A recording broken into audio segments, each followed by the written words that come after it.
Morning mag-fishing, papain na naman tayo ng ating kitang. Yan. Sat kalate pa lang napapain na natin.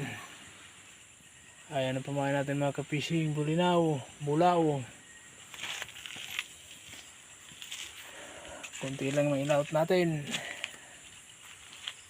Dalawa lang tabla na mga ka-fishing at hindi tayo nakapagsinsay. Ginabi tayo, laging run out dito sa amin. Sa Bicol. Ayan mga ka-fishing, nakadalawang tabla na tayo. Pain natin kanina solo flight.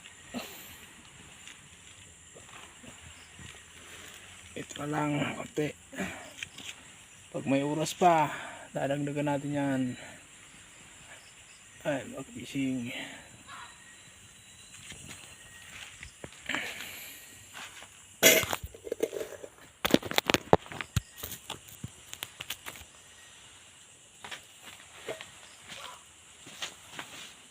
tayo.